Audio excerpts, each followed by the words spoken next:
জুলাই ঘোষণাপত্র 15 জানুয়ারির মধ্যে প্রকাশিত হচ্ছে না, সিদ্ধান্ত আগামী সপ্তাহে।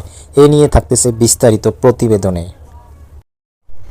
পুঁজিবাজার থেকে মুখ ফিরিয়ে নিয়েছেন 12 লাখ বিনিয়োগকারী, এ নিয়ে থাকতেছে বিস্তারিত প্রতিবেদনে। এবারে বিস্তারিত। জুলাই ঘোষণাপত্র 15 জানুয়ারির মধ্যে প্রকাশ হচ্ছে না, সিদ্ধান্ত আগামী সপ্তাহে। জুলাই গণ অভ্যুত্থানের ঘোষণাপত্র আগামী 15 জানুয়ারির মধ্যে প্রকাশ করা সম্ভব হচ্ছে না। ঘোষণাপত্রের বিষয়ে সরকারের পদক্ষেপ আগামী সপ্তাহের মধ্যে জানানো হবে বলে জানিয়েছেন অন্তর্বর্তীকালীন সরকারের উপদেষ্টা মাহফুজ আলম। বৃহস্পতিবার 9 জানুয়ারি বিকেল ফরেন সার্ভিস একাডেমিতে আয়োজিত সংবাদ সম্মেলনে এ কথা জানান তিনি।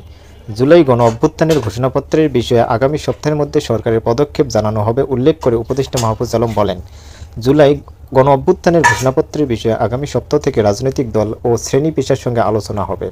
মাহফুজ আলম বলেন, সরকার শুধু ঘোষণাপত্রের বিষয়টি সমন্বয় করেছে। শিক্ষার্থীদের প্রস্তাবনা ও সবার ঐক্যমতের ভিত্তিতে ঘোষণাপত্র দেওয়া হবে, তবে এতে কিছু সময় লাগতে পারে। এই সময় সংবিধান নিয়ে ঐক্যমত্যের ভিত্তিতে সিদ্ধান্ত নেওয়া হবে বলে জানান তিনি। গতকাল বুধবার 15 জানুয়ারির মধ্যে জুলাই গণ অভ্যুত্থানের ঘোষণাপত্র করতে অন্তর্বর্তী সরকারকে সময় বেঁধে দেন বৈষম্য বিরোধী ছাত্র আন্দোলনের আহ্বায়ক হাসনাত আবদুল্লাহ। কুমিল্লার কান্দিরপাড়ের টাউন হলের মাঠে ঘোষণাপত্রের সমর্থনে লিফলেট বিতরণকালে সাংবাদিকদের কাছে একথা বলেন তিনি। হাসনাত আবদুল্লাহ বলেন, জুলাই গণ অভ্যুত্থানের স্বীকৃতির বিষয়ে সরকার ও অন্য রাজনৈতিক দলগুলোর দরকার ছিল পদক্ষেপ নেওয়ার, কিন্তু তারা কোনো পদক্ষেপ নেয়নি।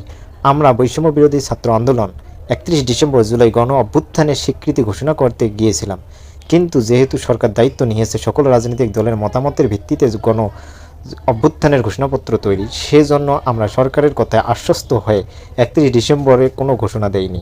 আমরা ভরসা রেখেছি, কিন্তু 31 ডিসেম্বরের পর এত দিন পার হলেও আমরা সরকারের দৃশ্যমান কোনো পদক্ষেপ দেখতে পাইনি। আমরা অন্তর্বর্তী সরকারকে স্পষ্ট করে বলতে চাই, আগামী 15 জানুয়ারির মধ্যে জুলাই ঘোষণাপত্র ঘোষণা করতে হবে। পুঁজিবাজার থেকে মুখ ফিরিয়ে নিয়েছেন 12 লাখ বিনিয়োগকারী। গেল 8 বছরে পুঁজিবাজার থেকে 12 লাখ বিনিয়োগকারী মুখ ফিরিয়ে নিয়েছেন। 2016 সাল থেকে পুঁজিবাজারে অর্থ লগ্নিকারীদের বেনিফিশিয়ারি ওনার্স অর্থাৎ বিও অ্যাকাউন্ট কমতে কমতে চলতি বছরে এসে অবস্থান করেছে সর্বনিম্নে। ঢাকা স্টক এক্সচেঞ্জের হিসেব অনুযায়ী 2016 সালে ঢাকা পুঁজিবাজারে মোট বিও অ্যাকাউন্ট ছিল 29,29,189টি, যা 2024 সালে কমে হয়েছে 16,64,952।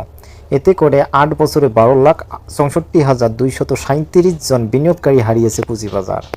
2023 সালে বাজারে বিও অ্যাকাউন্টধারী ছিলেন 17,56,104 জন। সেই হিসেবে এক বছরে বিনিয়োগকারী কমেছে 90,000-এরও বেশি। বিনিয়োগকারীরা বলেছে, পুঁজিবাজার অস্থিতিশীল হওয়ায় তারা বাজারে বিনিয়োগ আস্থা হারাচ্ছেন। অনেকে মার্জিন ঋণের খপ্পরে ফোর্স সেলের শিকার হয়ে সর্বশান্ত হয়ে ছেড়েছেন বাজার। পুঁজিবাজারে সাধারণ বিনিয়োগকারী তারেক মাহমুদ বলেন, প্রতিনিয়ত বিনিয়োগকারীরা টাকা হারাচ্ছেন।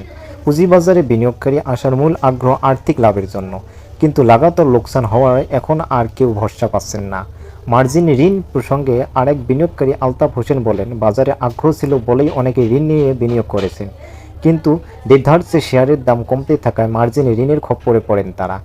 একদিকে মাঝারি বা খারাপ মানের শেয়ারের দাম কমায় টান পড়েছে ঋণের টাকায়, অন্যদিকে ফোর্স সেল হওয়ায় বিক্রি হয়ে যাচ্ছে ভালো শেয়ারও। এতে করে সর্বশান্ত হয়ে ফিরে যেতে হচ্ছে বিনিয়োগকারীদের। ব্রোকারেজ হাউসগুলো ঘুরে দেখা যায় নেই সেই চিরচেনা কর্মচাঞ্চল্য। শাখা পরিচালকরা বলেন, আগে শেয়ার বেচা কেনায় গম করতো হাউসগুলো। শুধু হাউসে না, অনেকে প্রবাসী বিনিয়োগকারীও মুঠোফোনে যুক্ত থাকতেন, বেচা কেনা করতেন এবং শেয়ারের সাথে।